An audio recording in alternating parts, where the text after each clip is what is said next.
You get to advocacy, and I don't think a lot of people understand like what a monster it is to get through politics. It's a tough and you road. need it to bring funding to the lake in order to do the good things you're trying to do, or you got to go out and self-support, which means you got to raise money, which is what we do. You didn't even really say that yet. Yeah, that's got to be a whole part of what you do. We do that a lot. We're a membership-based group. We do rely on the generous donations from people around the lake to help us achieve our mission. And I see like so many people get frustrated, and I've been part of this myself, where like Lake Hopatcong is the largest lake in the state.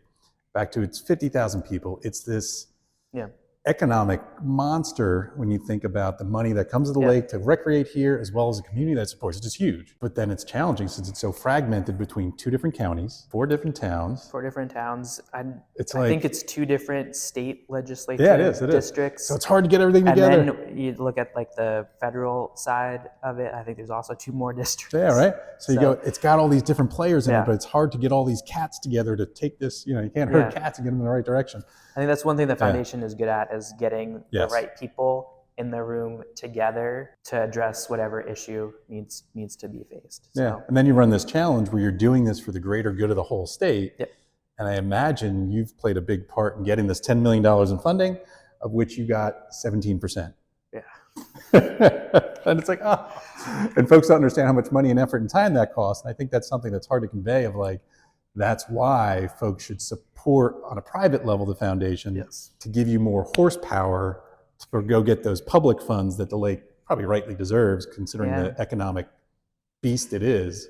It's not even just the community support to be able to then go and get those funds, but when you apply for a grant, you need matching funds. So that's where you need the membership. And so our membership base allows us to cover even just foundation staff time, so that we don't have to charge that to a grant, but then we can use that as matching funds, so that every dollar we bring in goes more towards getting a project in the ground for the lake. Because you may get the money, but you don't have the money to match the money. And some federal grants require 1-to-1 match. So for every dollar you ask, you have to have another dollar. Where are you going to get that from? Right.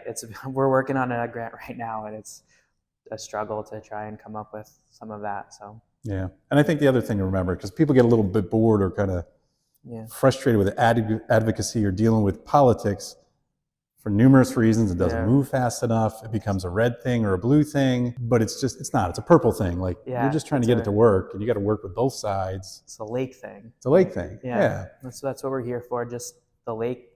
That's all we care about, is making Lake Hopatcong better place.